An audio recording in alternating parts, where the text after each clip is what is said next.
All right, good morning, everybody. A couple announcements before we actually get started. Normal 8 a.m. non-honors, 9 a.m. honors, and we'll talk about a variety of things. First, though, I'm expecting a phone call. This phone call could come at any time, so if for some reason my phone rings, I will just put up a pause screen. It'll look something like this. I'll probably do something like that. We'll see. Anyway, I got to take this phone call if it happens. So there's that. It could happen at any time. It might not happen until later, whatever. So there's that. Today, for non-honors, before I want to even get started in there, one last announcement is the time slots for the Google Meetup Hangout thing. No one's filled any in yet. I know a couple of people who've looked at it. I could see who's actually logged in to look at the form, but no one's filled in their name. So I'm thinking there might be a chance that I made the form wrong where you can't edit the form. What's up, Connor?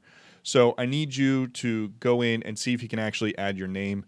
And Connor, since you're here, I will stall for a few moments if you want to go into the Google Classroom, check that link, see if you can put your name in there. I know you said something already about choosing a time, but I need you to do an actual test edit for me on that link, just so I know it can be edited by somebody else from me. So give that a shot. Hey, Kaylin. In the meantime, what I need you guys to do is just kind of hang tight while somebody does that for me. So today is going to be a strange experience in terms of math, okay? Again, I'm just waiting for somebody to give me some kind of confirmation that can actually be edited. Yeah, at the moment, no one's logged in. So the strange experience that we're going to get is going to be a little awkward for some because you're going to be looking at math in a new, completely different way. And my phone's going off.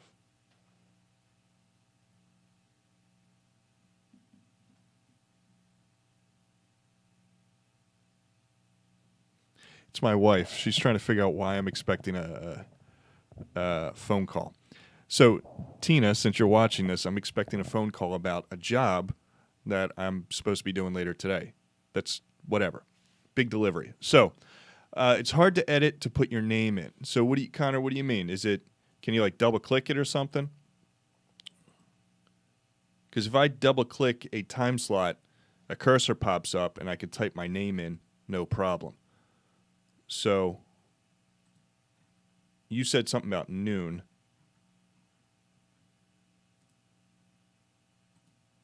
Huh. Okay, Kaylin says you can edit. All right, so it might be a little awkward of a form, but it is editable, if that's even a word. You guys should be able to find a way to do that. You're probably better at this stuff than me. So anyway, let's get to it. Now that we've confirmed that and we know that a phone call could be happening at any moment, just to confirm a delivery for a job I have later. My wife is making sure I'm actually working and not just hanging out. All right, so here's the deal. I got my whiteboard here. I got my camera. I got lights and all that stuff. Let's roll and do some chemistry here, all right?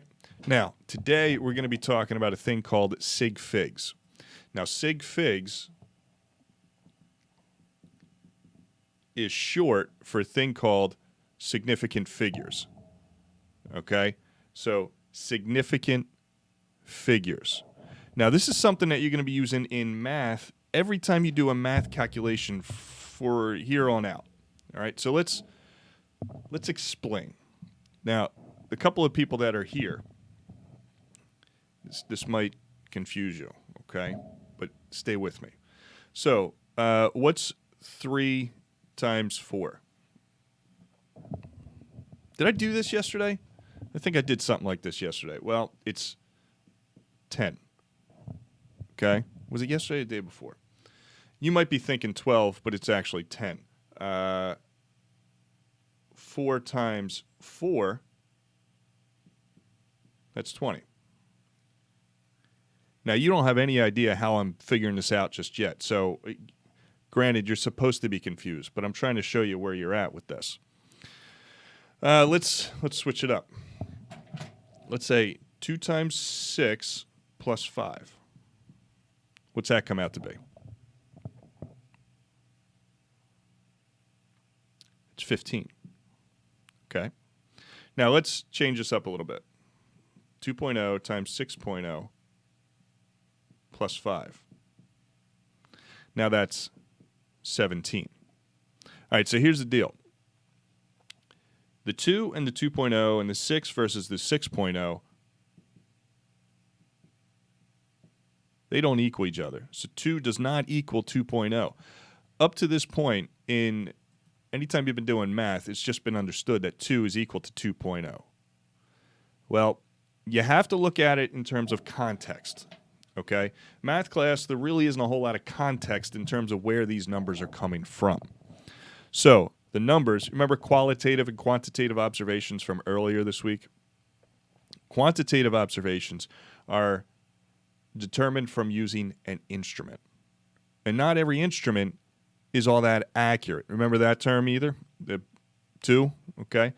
Not every instrument is all that accurate. So for instance, let's go back to the whiteboard and let's look at a situation where we have 2 different scales. And we know that we're going to use the scales to get a measurement. And we know the measurement is supposed to be, well, whatever. It doesn't matter what it's supposed to be. Let's say scale number 1 is cheap. It's a very inexpensive scale. It works, but it's not that accurate. Scale number 2 is expensive. You get way more information. This scale is more accurate. It's going to give you a better number. Okay, so for instance, if I take an object and I weigh it on both scales, scale number 1 is going to say 5 grams. Meanwhile, scale number 2 could say 4.995. Now, what you got to realize is that this isn't all that accurate. This number is way more accurate. This first scale is taking the true mass and it's just kind of rounding it for you because it really doesn't know what's after the decimal. There's not even any decimal here.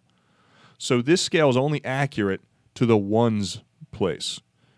This scale is accurate to 3 places after the decimal. Okay, you with me so far?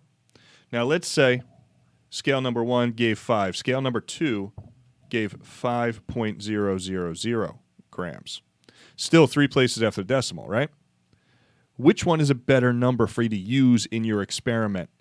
I'm going to go with this one. This one's got more information. These 2 numbers do not equal each other. Okay? 5 grams does not equal 5.000 grams. This has got more info, and you have to, in your math, account for all the information given by your instrument.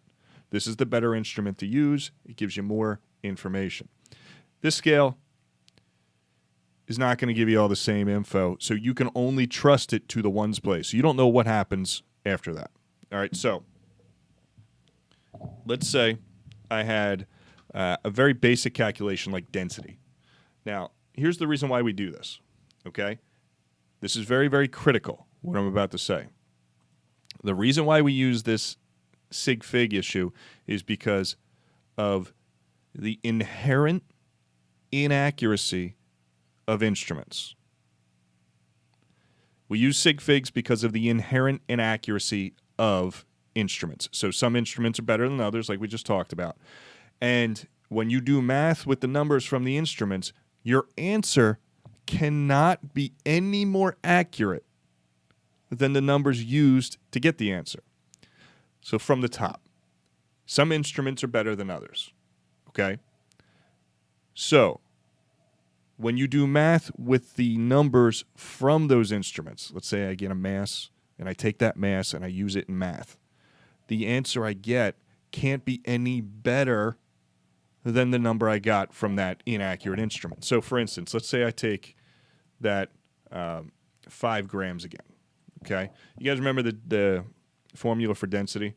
It should be mass over volume. Okay? So mass, let's say it's 5 grams, right? Well, the volume, let's say I have a decent graduated cylinder, And I'm going to get the volume of whatever object we're talking about. And let's say I get 2.5 milliliters. Okay? What's 5 divided by 2.5? 2, right? 2 grams. All right. Of these two numbers in the question, 5 and 2.5. Isn't 5 only good to the ones? Meanwhile, 2.5 is good for one place after decimal. So you can only have one sig fig. Now, it doesn't sound like I'm saying much here. You already know some of this. You ready? How many sig figs are here? In other words, how many significant figures? Well, there's only one figure, so it must be one sig fig. 2.5 has 2 figures. In this case, it's got 2 sig figs. Well, the weakest link, or the least accurate number, has 1, so I can only have 1 sig fig in my answer. Now, let's say I used a better scale, but I used the same graduated cylinder. What's 5.00 divided by 2.5? You should still get 2 from your calculator, okay? But now I could say 2.0 grams per mil because I know more information about the numbers in the question. So now I can have more information in my answer. All right, now for the rest of today's lesson, what we're going to do is, now that we kind of gave you a crash course in what sig figs are and why they're important, we are going to be re-explaining that time to time. But today, we're going to be going over how to determine how many sig figs are in a number. So we're just going to be going over some rules, and you're going to be talking about different values. Plenty of examples coming up. And all you're doing today is looking at a number and going, okay, that's got 3 sig figs, or it's got 5, or whatever. So I give you a number, you tell me how many. But we got to learn the rules first. All right, here we go. You ready? Let's talk about, there's 7 rules. All right, so 7 rules. It turns out that 5 are for zeros. Now, here's the deal. If you look this up separately on your own, like on the internet, YouTube or whatever, you might see websites that say there's only 3 rules or 5 rules or whatever. There's different approaches on how to condense the rules. I've been going with the textbook that we had when I first made this PowerPoint years ago. And that textbook says 7 rules, and it breaks the rules down individually for all different kinds of scenarios. And that's fine if you find another set of rules that do it slightly differently, but you're going to get the same outcomes. Some people prefer less rules, but it's not that bad. So, rule number 1, okay? And I'll have to erase these as I go. Rule number 1 says non-zeros are always significant. All right? So, let's say I give you an example of 248. How many sig figs are there? Well, you're going to say 3. So the 2 is significant, 4 is significant, 8 is significant. So that means these are all non-zeros, or in other words, counting numbers. Every counting number is significant. All right, rule number 2 is zeros between sig figs are also significant. So rule 2, zeros between. Whoa.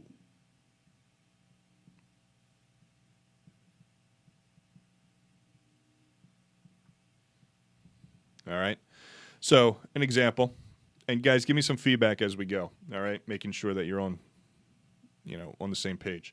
So, if I have something like that, 248, right? Let's say I just change it to 2,408. This should have 4 sig figs now. Okay, because the 0 is between the 2 sig figs. Another example is if I do something like this. All of these zeros are also significant because they're between the 4 and the 8. You could have a billion zeros. All of them will be significant. Okay? All right, now, let's say I put a 0 there. We don't know yet if that's significant because we haven't covered a rule. Yeah, 248 would be 3 sig figs. We haven't covered a rule yet where the 0 is going to be significant because of, see where it's at? It's at the end. It's not between. We haven't covered that yet. All right? So the 248 with a 0 at the end, we will say has at least 3 sig figs. It might have 4. We don't know yet. We're going to cover that rule shortly. All right? So the next rule, rule 3, says leading zeros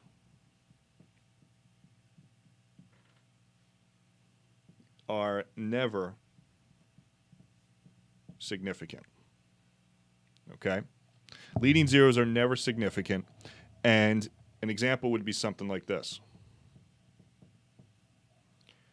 0.0015. These 3 zeros are all, leading, okay? Because they're at the beginning of the number. They're coming first, so they're leading the way. They're not significant, okay? And we'll explain how we can rewrite this in a different way and still get the same number shortly. It's called scientific notation. As a preview, you might already have seen something like this. All right, 1.5 times 10 to the negative third is the same thing as that. This has only got 2 sig figs, but I don't want to confuse you. We'll get there. So, in other words, this number here, 0.0015, only has 2 sig figs, the 1 and the 5, based on rule 1. Okay? All right, rule 4 coming up is lagging zeros with a decimal. So, rule 4. Lagging zeros with a decimal are always significant. All right? So, let's do an example. Lagging zeros are the opposite of leading. So, these are zeros that come at the end and they lag behind. All right? So let's say 2480. Remember that one? 2480. We said that there was 3 sig figs at least. There might be a 4th. This is still insignificant, that 0, because there's no decimal. All right? It's only going to be significant if there's a decimal somewhere in the number. So 3 sig figs here, the way it's written, but if I do that, if I just throw a decimal at the end, it's weird looking, but the fact that there's now a decimal means that that 0 is significant. It's lagging with a decimal. And they can come before or after the decimal, okay? So let's talk about laggings for a minute. Let's say I got 1002. That should be 4 sig figs. You got the 1 and the 2 plus the zeros in the middle, okay? So there's 4 sig figs.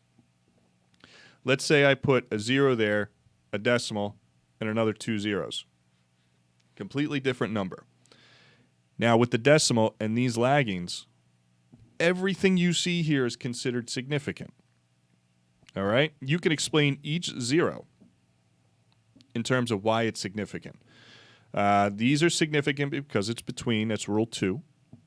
These are lagging, and there's a decimal somewhere in the number. So these 3 would also be significant. This would have 7 sig figs. You guys with me? Is that making sense so far? That was rule 4. All right. I'm going to move on to rule 5. Now, rule 5 is kind of like rule 4, but it's just the opposite. Lagging zeros without a decimal are not significant. And that's why if we have this number here, again, 2480, there's only 3 sig figs there. Okay? All right, I'm looking for some feedback, you guys. All right, rule 6. Now, there are 2 cases, 2 scenarios where you would have unlimited or infinite SigFigs. All right. All right. Now, this is going to need some explanation, okay? Two cases in which you have infinite SigFigs. Case number one, or A, is when you're counting. Man, my handwriting, whew, I should take a class or something. When you're counting something. Second scenario is when it's a thing called a defined quantity. All right, so let's talk about counting, and then we'll talk about defined. Counting is when you're actually physically going 1, 2, 3, 4, 5, whatever. You're counting something. So, for instance, let's say you go out to a parking lot before the coronavirus, and there were people actually out in public, and there was a parking lot filled with cars. If you sat there and you counted cars, 1, 2, 3, 4, 5. 5 cars is understood to be 5.0000 forever. So 5.0s going on forever is an infinite number of SigFigs because those zeros are lagging with a decimal. You're only writing 5, but it's the context of the situation that tells you that it's 5 with infinite SigFigs. In other words, if you go to a parking lot, are you counting half of a car? Can you have 4.5 cars that drove there on their own? No, you really can't. So another way is to count people, people in your family.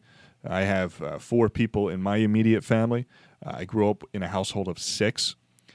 Those are infinite SigFigs because 4 people, it's 4.0000 forever. If you have half a person in your house, the police should be called. Next, let's talk about defined quantity. All right? Let's go back to the whiteboard because this is going to be critical here. So defined quantity. We already talked about counting. Let's get this thing out of the way. Defined quantities are when you have 2 numbers being compared to each other. So let's talk about 2 numbers being compared. So say it's something like 60 minutes in 1 hour. Okay? Isn't it understood to be exactly 60 minutes? I only wrote 60, but it should be 60.00000 forever in every 1 hour. I only wrote 1, but it should be 1.0000 forever. Infinite SigFigs.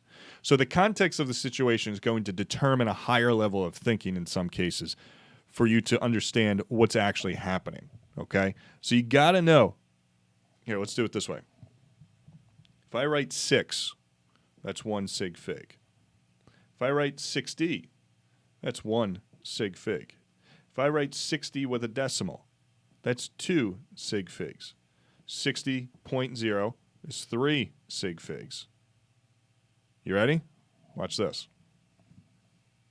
If I write 60 minutes, that's 1 SigFig. If I write 60.0 minutes, that's 3 SigFigs. If I then compare that to another unit and I go 60.0 minutes in 1 hour, that's infinite SigFigs. Very subtle difference in how you write it. Okay? In other words, 60 minutes is measured by some instrument, whether it's a clock or a stopwatch or anything like that. 60.0 minutes is also measured by the same instrument. And the instrument might be a little better than the other one that we just used. This might be a more expensive stopwatch. But this stopwatch is also going to be imperfect. It's not going to be exact. This is the best it can do, 60.0. But if I go on to explain, well, there's 60 minutes in every hour. That's a definition. So it's a defined quantity. And we know all about these defined quantities. There's 24 hours in 1 day, right? There's 365 days in a year. right? You know all about these. There's also, instead of just time, there's 4 quarters in $1. Defined quantity. 100 pennies in $1. You get the idea, okay? I think you're starting to see it now. There's one more rule. Rule 7. All right? Zeros with a bar, like you'll see. If I write a 0 with a little bar above it, they are significant. All right, so for instance, let's say I do my math and I get the number 100, but I need that 100 to be, say, 3 sig figs. There's 2 ways to do this. You could put a decimal. Strange looking, right? But that makes it significant. Another way to do it is to take this little bar. Now, I don't know if that's the exact technical term, but that's what I've always have called it. And you're going to put a bar over that 0. This gives me now 3 sig figs. So 1 sig fig, 3 sig figs. Very, very subtle. All right, let's say I get the number 1,000, and I only need 2 sig figs. The way it's written now is only 1. I put a bar over that first 0. Now I got 2. Is this making sense? All right, Kaylin and Connor, you guys both say it's making sense. I don't have timestamps on your chat. Let's see if I do over here. How long ago was that?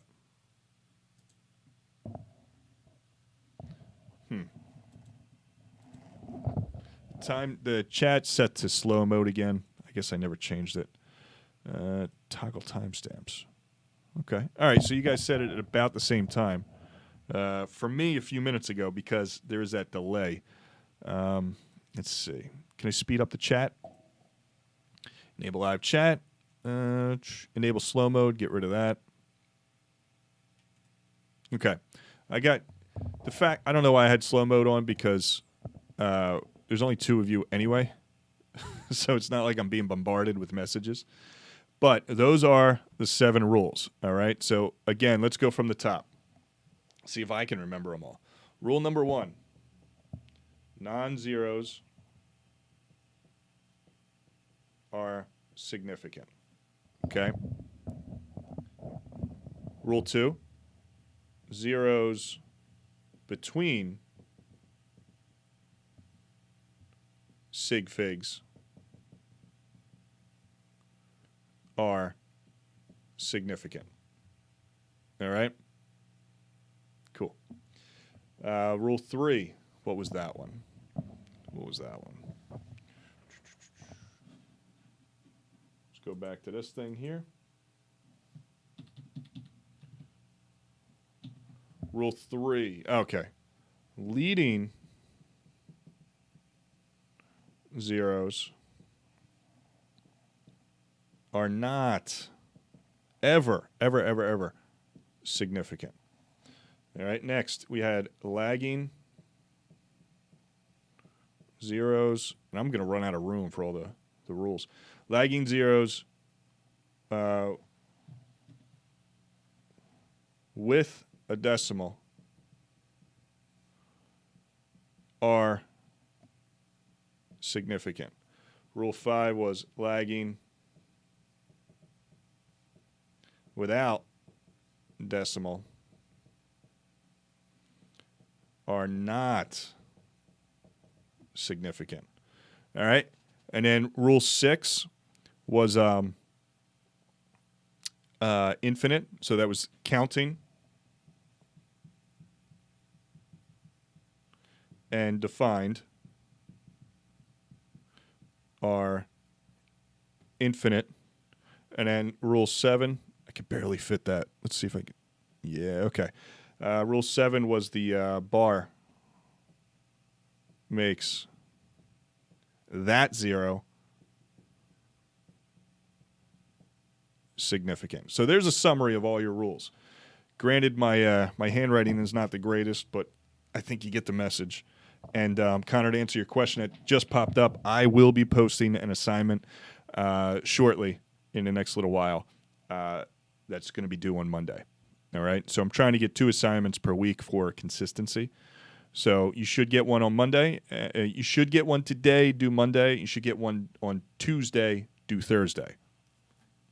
Hope that makes sense.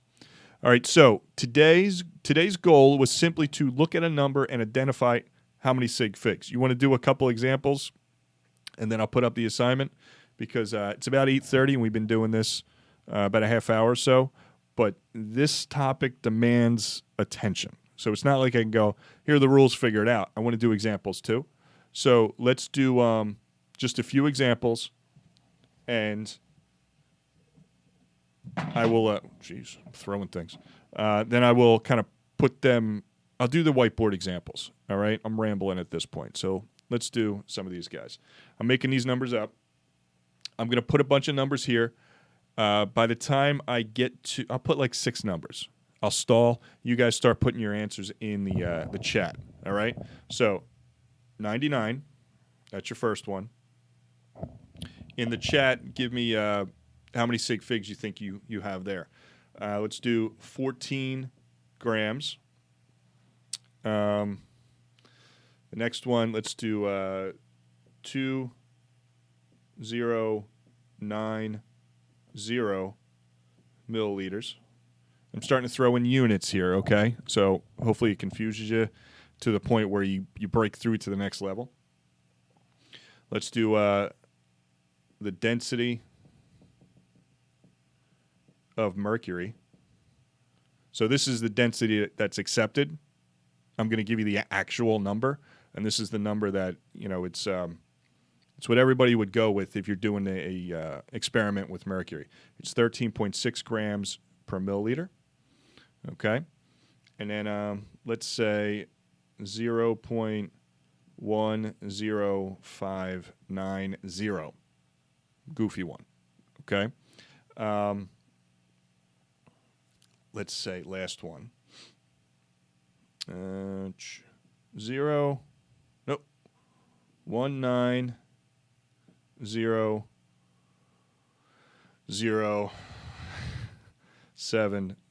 with a bar. All right, so I'm getting some answers. Kaylin, you say, does that mean number 1 has 2? I agree with that. So number 1 should be 2 sig figs. Okay, what about the next one? 14. I'm looking for an answer there. Try and knock all these out real quick and then put your answers up in the chat. All right, I'm going to take a sip of coffee in the meantime.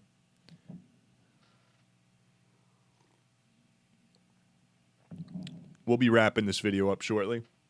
I just want to get a feel where you guys are now with the work we did so far today. Give me some answers. The next one with 14 grams shouldn't be that big of a deal. That should be pretty easy. Connor, you say, does that mean number 2? Like the second one? If that's what you mean, this should be 2 sig figs as well. I'm with you there. What about 23090? I had a better internet connection. I might be drilling a hole through the side of my house and snaking an Ethernet cord 2 floors up from my router. So I get... Any thoughts, you guys? Just list your answers. Access and Wi-Fi signal. So the worse your connection is, or the worse my connection is, the better it is to have that delay. All right, so Connor, you're saying number 3 is 4 sig figs. I agree. 1, 2, 3, 4. This 0 here is significant because it's between. This 0 is lagging, and there's no decimal. So this should be 4 sig figs. All right, now, what about this one here with the density? This one, let's call that number 4, okay? You got to be careful with this one.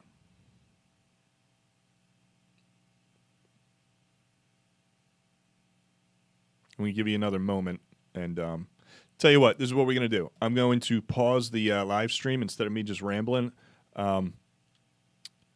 Hopefully you have these numbers, and then I'll just come back in a minute. So, Kaylin, you say number 3 is 4. Yeah, that's what Connor's got. I agree with you. So, pause the video. All right? I want you to just pause it. I'm going to put up a pause screen so I can take some coffee. Maybe I'll hit the bathroom or something. I'll come back in a minute, and we'll go over the last 3. All right? So, pause it. Do what you got to do. I'll be back in a sec.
All right, I'm seeing some answers are here, so let's take a look at your answers.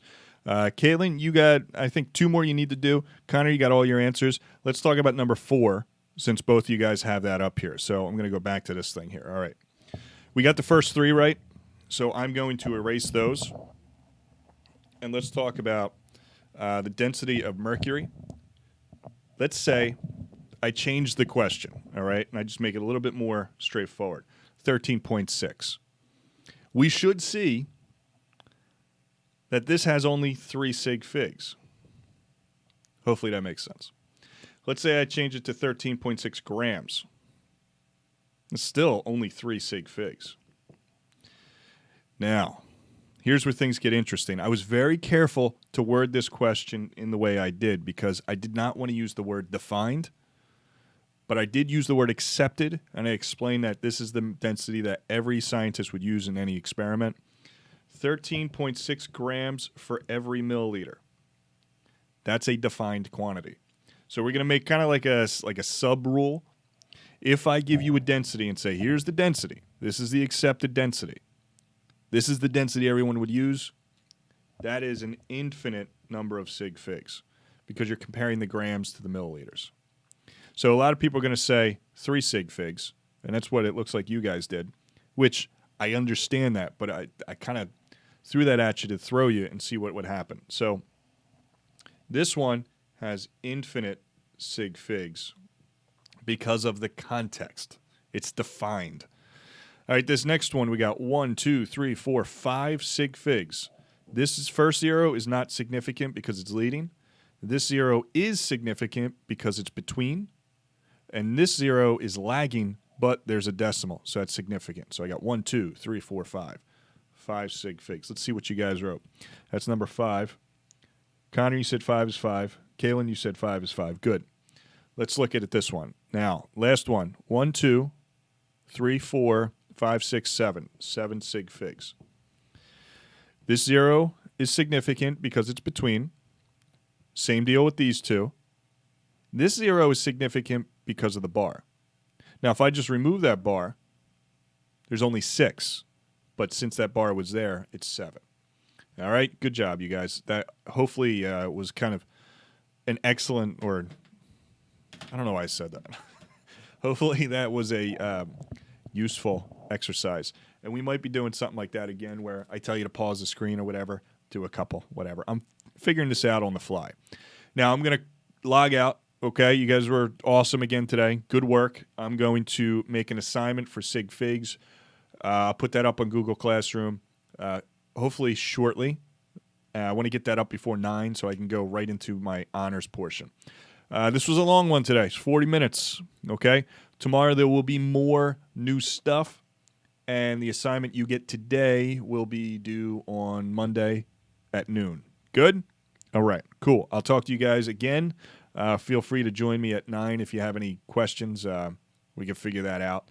And again, check out that Google time slot thing. No one is on there with any times yet, but I do see that.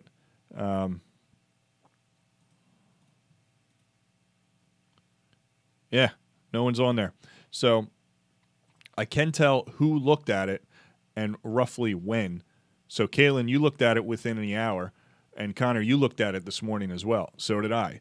And there's, about a dozen or so people that have looked at it, but no one's chosen a time. So, whatever. I can only do so much here. So that's that. I'm going to leave you here, and I'm going to log out, at least put up my pause screen, and I will talk to you guys again tomorrow at 8 a.m. All right? Sound good? Cool. Talk to you then.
All right. Good morning, guys. I hope there's more than just me here. It says I got 3 people watching. One of them is me on my other computer.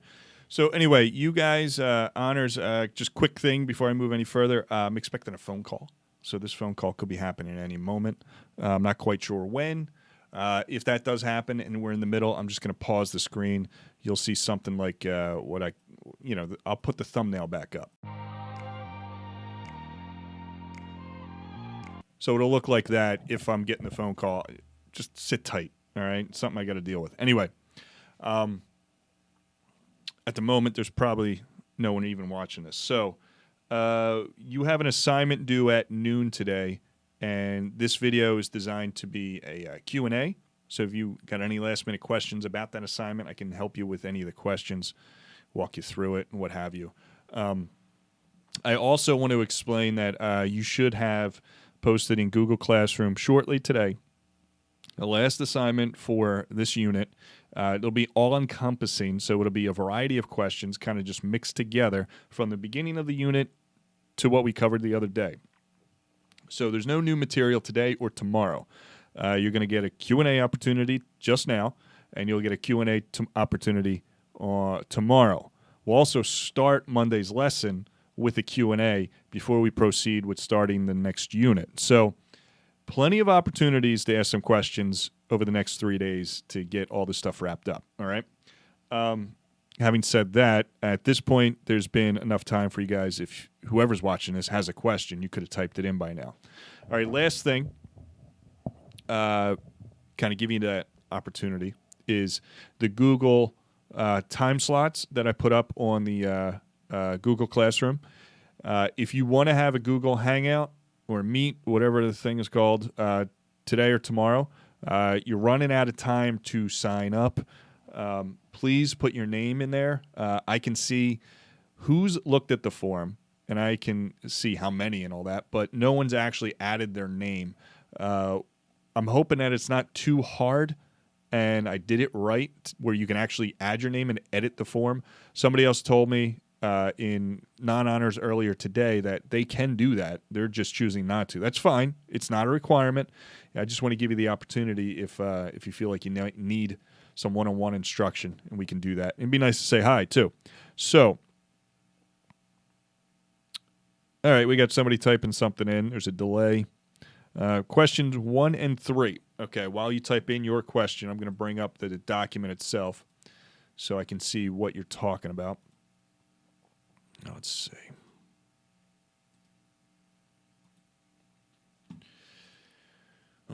Excuse me. All right, so question number 1 and 3, I got an answer that was 1.5 or not whole for the empirical formula, which is going to happen from time to time. Chances are, when you get something like that, I'm going to go to the whiteboard, okay, and I'll show you what to do. All right, this is not a difficult thing to get around. Now, yes, you're supposed to multiply it by 2 to get a whole number. So I don't want to do the question, of course, but I can give you some input here. So let's say you do all that work. You have the grams. Let's say, I'm just making this up. Let's say it's carbon and oxygen. You got some grams of each. You're going to go through the steps of converting it to moles. All right? Your work should look something like this. And then you take the smaller number and you divide that into each, and you're going to get your final answer. Okay? Let's suppose...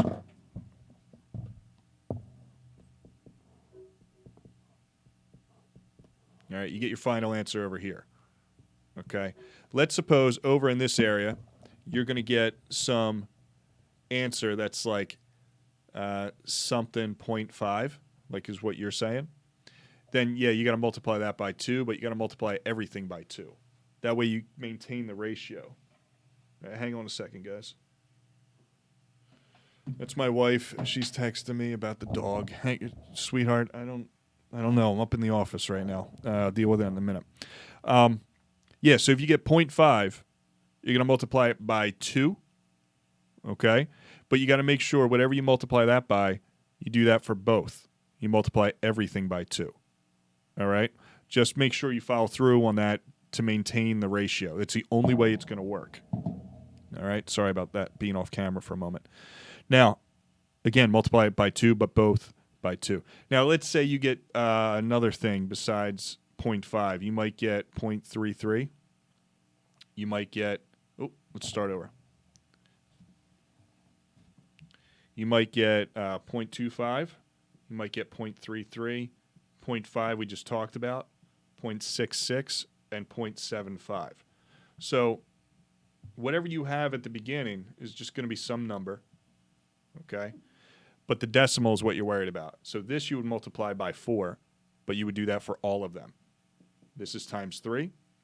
This is 2, 3, and 4. If you can follow that, then you should get the right answer every time. All right? Not a big deal. That was a good question.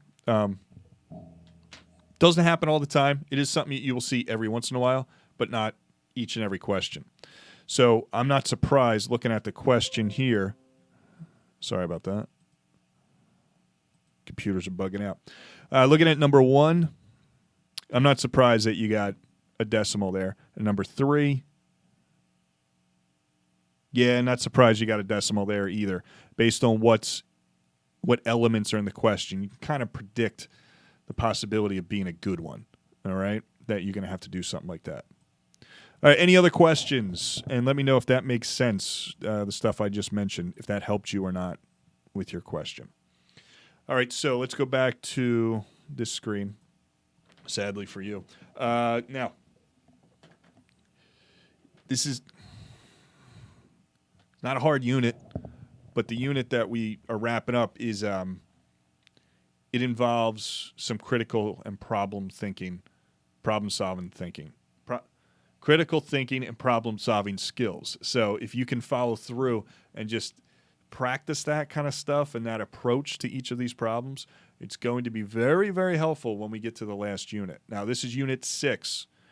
We got to cover Units 7 and 8 still. I'm hoping that might be happening in school, only because it would be much better for you. Just, this works okay, but only if you participate. You know what I mean? Like, it's so much easier to make sure as a teacher that you're doing what you need to do face-to-face. As far as what category this is going to go in, they're working out the grading policies at the moment, considering the change in environment and how we have to actually teach this. So they're working out the class grading policies. At the moment, I'm just taking assignments because I was told by my supervisor we need to have multiple grades per week. So I'm going for 2 grades per week. You got the one that's due today, and you got the one that'll be due on Monday. Okay, so here's the deal. I'm hoping to have every Tuesday an assignment given out that'll be due Thursday. And in either Thursday or Friday, we'll have an assignment given out every week that will be due Monday. And then the other days will be used for instruction and new stuff. And depending on what we cover, that determines what the assignment will be. Whether it's a quiz grade or whatever, that is yet to be determined at the moment. So I would, if I were you, definitely just do the assignment as if it's a quiz grade, okay? Just to hedge your bets, if that makes sense. All right, if there's no other questions, I'm going to log out, and I'm going to get an assignment ready that covers the entire unit, and that will be due on Monday at noon, just like what we've been doing. And, yeah, so I've been with you guys now for almost 10 minutes at this point. And, Powell, you're the only one who's actually asking some questions. You might be my one person that's on here. I got 5 people that say they're watching. One is me, so there's 4. If there's anybody else, ask your questions. All right, I'm going to head out, you guys, because I'm not getting much feedback at this point, and I'm just going to leave it alone at this point. If you guys have any inclination, go to the Google Meet time slots, and we can work that out. Yeah. Okay? Cool. Check Google Classroom in a little while for an assignment. Due Monday. All right, I'll talk to you guys later.